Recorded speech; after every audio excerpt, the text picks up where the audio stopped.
Встреча Зеленского с Виткоффом и Кушнером в Брюсселе отменена.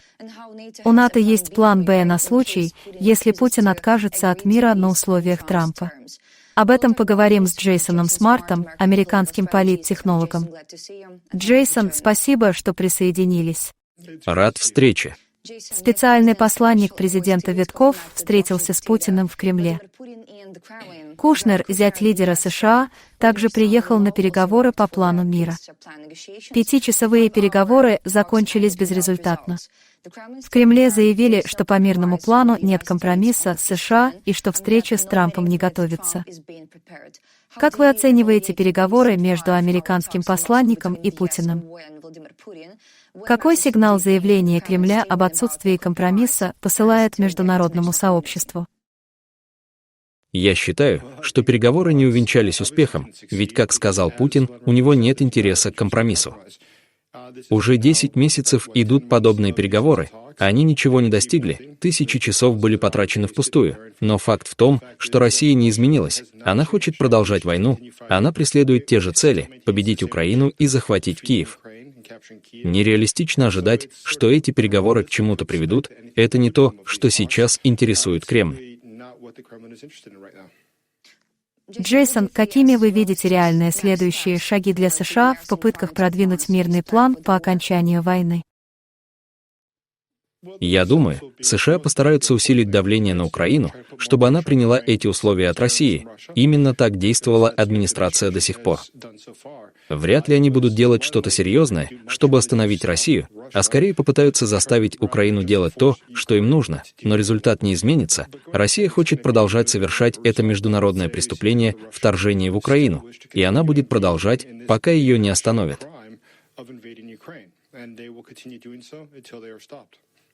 Встреча между президентом Зеленским и американской делегацией в складе спецпосланника президента США Виткоффа и Кушнера, которая должна была состояться в Брюсселе, была отменена. Журналист Алекс Раафоглу сообщил, встреча в Брюсселе отменена, по данным источников. «Зеленский возвращается домой», написал журналист. Ранее помощник российского диктатора Ушаков заявил, что американские представители обещали сразу после переговоров вернуться в Вашингтон. Как вы интерпретируете отмену брюссельской встречи между Зеленским и американской делегацией? Это странно.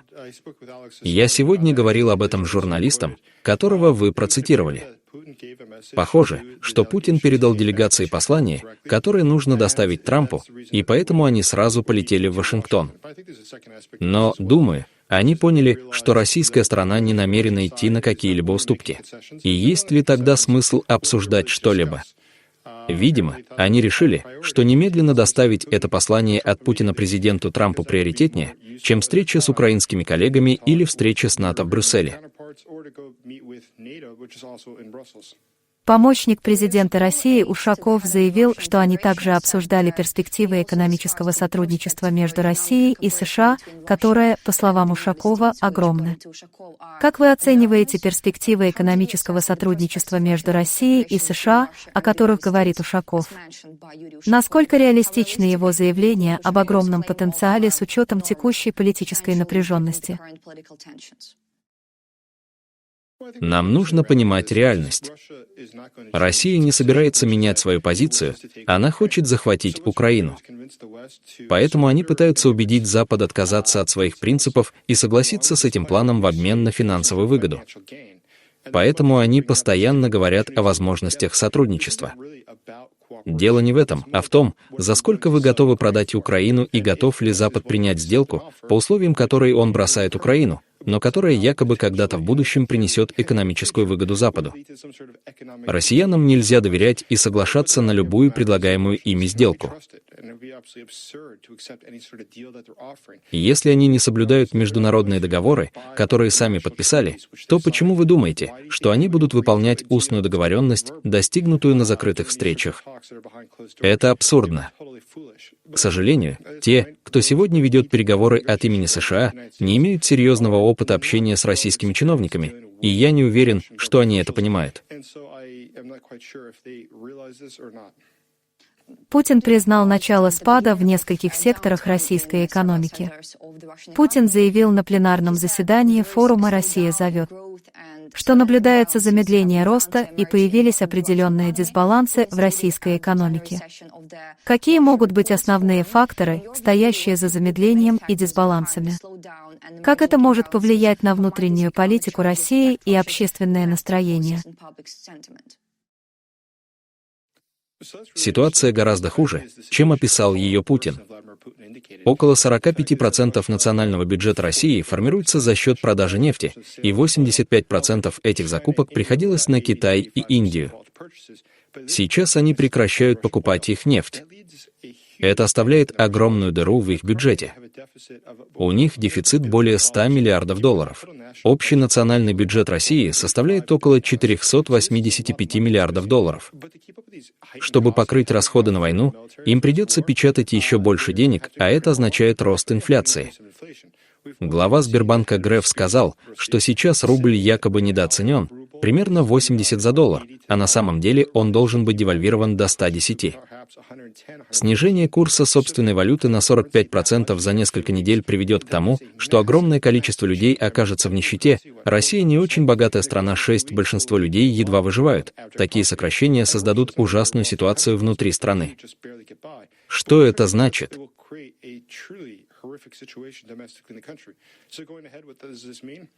Любой политический лидер действует из внутренних соображений. Его действия во внешней политике зависят от внутренних проблем. Но Путин не заботится о народе России, он заботится о собственной стабильности. Как и любой диктатор, он в первую очередь думает о том, как сохранить власть. Он будет пытаться избежать всего, что угрожает стабильности режима, чтобы не закончить как Каддафи или Муссолини. На Россию оказывается гораздо больше давления, чем она публично признает или осознает. Возможно, они сами этого до конца не понимают, ведь Путин часто изолирован от реального положения дел, он не получает полной картины того, насколько все плохо. Поэтому вокруг него много людей, которые вводят его в заблуждение. Много приближенных к Путину зарабатывают кучу денег из-за войны. Они не хотят ее окончания. Возможно, они убеждают его в том, что Россия может продолжать войну, хотя на самом деле она не может. Из-за этого он продолжает принимать плохие решения. Экономисты, которые специализируются на России и ее экономике, говорят, что в январе мы можем увидеть полный обвал рубля, намного более серьезный, чем тот, что произошел в 1998 году. Поговорим о мирных переговорах. НАТО готовит план «Б» на случай, если мирные переговоры по Украине провалятся.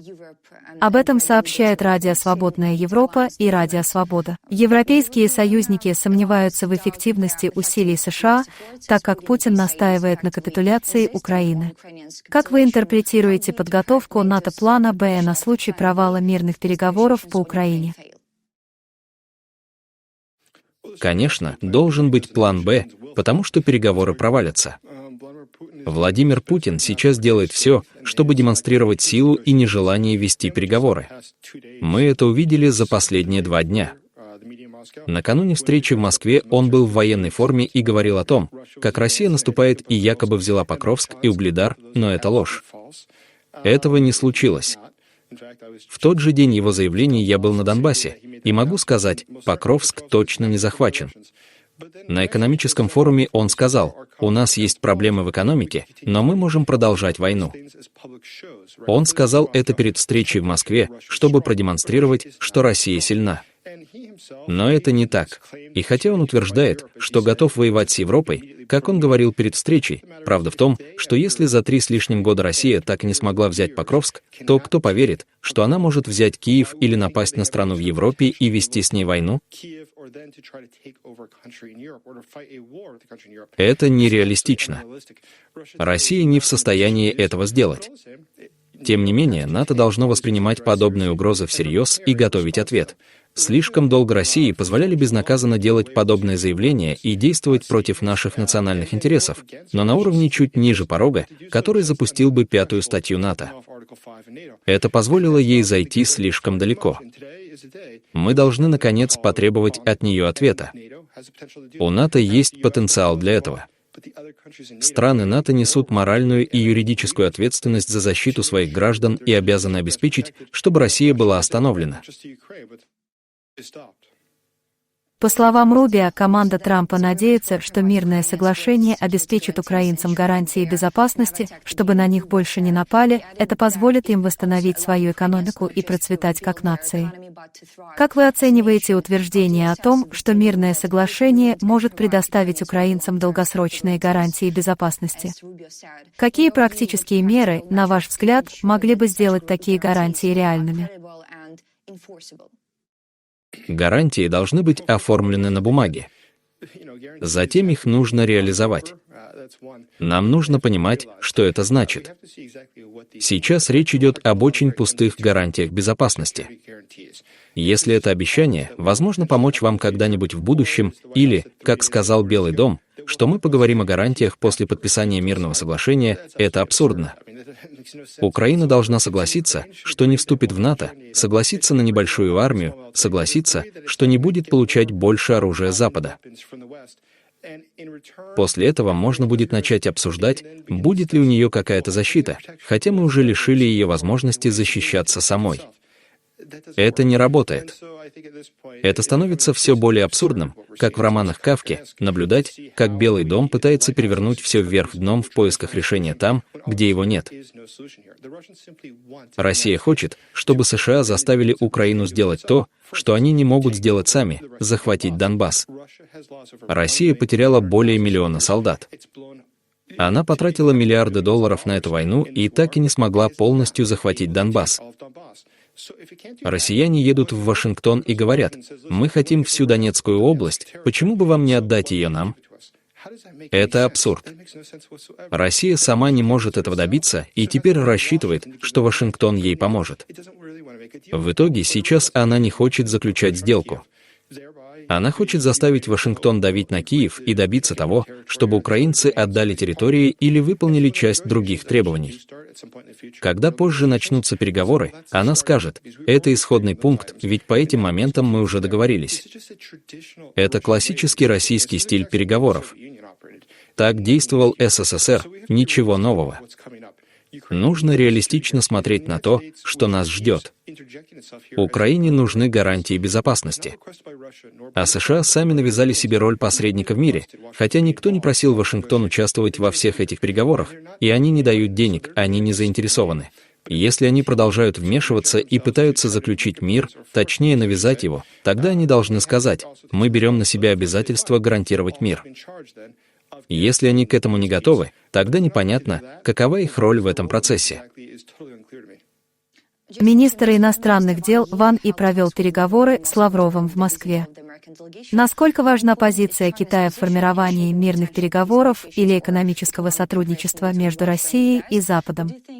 Какие стратегические интересы Китай преследует, вступая сейчас в прямой диалог с Россией? Китай действительно мог бы добиться мирного соглашения. И причина проста. У них есть экономическая мощь, необходимая для давления на Россию, чего у США сейчас нет. Торговля Китая с Россией тоже играет важную роль. Всего около 4% всего китайского экспорта идет в Россию. Но, с другой стороны, крупнейшим торговым партнером России является Китай. Им очень нужен Китай. Поэтому китайцы, если захотят, вполне могут оказать давление, достаточное для изменения текущей ситуации. Они этого не делают, и причина проста. Им выгодно видеть Россию полностью деградировавшей, с истощенной армией и с разрушенной экономикой. Это позволяет им скупать активы. Там есть много чего, что отвечает национальным интересам Китая. Китай находится в уникальном положении. Он воспользуется этим, если только увидит для себя какую-то выгоду в заключении мирного соглашения. Важно отметить, что к этим переговорам европейских представителей не привлекли, а китайцев привлекли. Это многое говорит о том, кто играет какие роли здесь. Президент Франции Макрон, находясь в разгаре собственных политических проблем, в среду летит в Пекин, где пытается убедить китайского лидера Си Цзиньпина, что Европа имеет голос в мировых делах на уровне, сопоставимом с Америкой и Россией. По мнению экспертов, его шансы на успех были минимальны. Как вы оцениваете визит Макрона в Пекин с точки зрения влияния Европы на мировые дела? Насколько важен голос Европы по сравнению с США и Россией в современной международной дипломатии? Китай, очевидно, является значимой страной. Но также очень важно отметить, что Макрон еще с 23 года постоянно говорил о необходимости привлечь Китай к мирным переговорам. Влияние Китая, как и любого континента или любой другой группы стран, будет иметь региональное влияние больше глобального. В Азии влияние Китая чрезвычайно велико. Но в Азии крупнейшая по территории страна — это Россия. У них много общих интересов, например, нефть, поэтому Китай имеет огромную важность для российской экономики. Поэтому, если мы хотим влиять на Россию, нужно понимать, кто реально способен вызвать изменения внутри нее, и это Китай. Ни у Франции, ни у одной другой европейской страны такой возможности нет. Санкции и другие шаги — это хорошо и важно, и мы должны продолжать. Но при этом именно Китай может оказать на Россию наиболее прямое влияние, если захочет. Поэтому я думаю, что Макрон не добьется успеха. Я надеюсь на обратное, но не думаю, что Китай будет действовать так, как ему выгодна текущая ситуация. США намерены вернуть России замороженные активы после подписания мирного соглашения. Вашингтон довел это решение до сведения представителя ЕС по санкциям Дэвида О'Салливана. В то же время президент Еврокомиссии Урсула фон дер Ляйен продолжает продвигать план финансирования Украины за счет этих средств.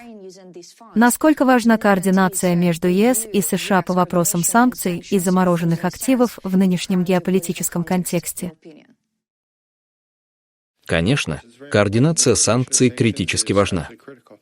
Но одно из главных, что мы упустили за последние 3,5 года, это то, что наличие санкций — это хорошо, но если они не исполняются жестко и последовательно, толку от них мало.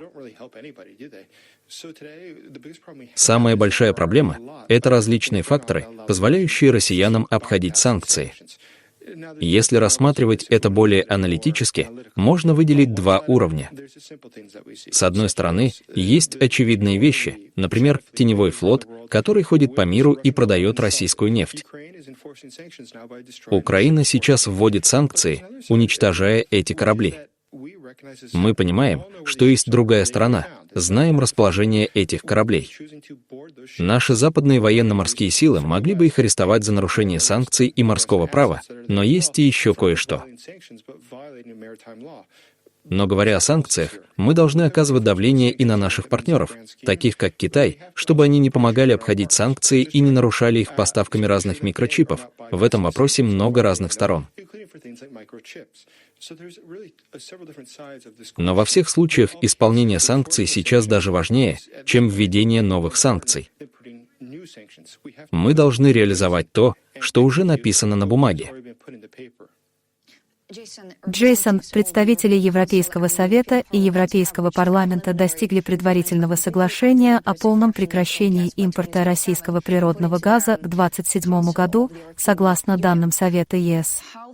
Насколько значим этот шаг в более широком контексте стратегии диверсификации энергетики Европы? На какие альтернативные источники энергии ЕС может опираться, чтобы заменить российский газ? Нужно отметить пару моментов. Во-первых, когда только начали отходить от российской энергетики, многие говорили, что это невозможно. Ангела Меркель многие годы утверждала это. Мы видели интерес к проектам вроде газопровода, это абсурд, но его так и не ввели под санкции, и многие выступали против его остановки. Но сегодня мы видим, что отказаться от российской энергетики возможно. Это сложно, это требует времени, но это реально. Это правда возможно. Россия всегда использовала аргумент, что без нее Европа замерзнет, но это неправда. Есть и другие варианты, просто их надо искать. Сегодня, учитывая положение России, она отчаянно хочет продать газ и нефть. Если она не сможет этого делать, у нее начнутся серьезные проблемы. Поэтому лучшее, что мы можем сделать, это усилить эти проблемы, и у нас есть возможности это сделать. Я надеюсь, что Европа продолжит этот курс и будет делать все возможное, чтобы ускорить этот процесс. В следующем году Украина планирует открыть, полностью пройти и закрыть 3 переговорных кластера по вступлению в ЕС из 6 необходимых. Киев возлагает большие надежды на Ирландию и ее председательство в ЕС. Насколько реалистичны ожидания украинцев относительно процесса вступления в ЕС в нынешних условиях? Как страны-члены ЕС могут помочь Украине в этих переговорах? Вступить в ЕС будет гораздо проще, чем вступить в НАТО. Вполне реально, что это скоро произойдет. Есть несколько факторов. Некоторые страны ЕС не очень хотят видеть Украину в ЕС либо по экономическим причинам, либо по внутренним политическим и популистским причинам. Но если смотреть вперед, я думаю, что в скором времени это станет все более вероятным. Джейсон, большое спасибо за этот разговор и ваши мысли. Сегодня с нами был Джейсон Смарт, американский политтехнолог. Джейсон, спасибо вам за поддержку Украины. До встречи. Спасибо.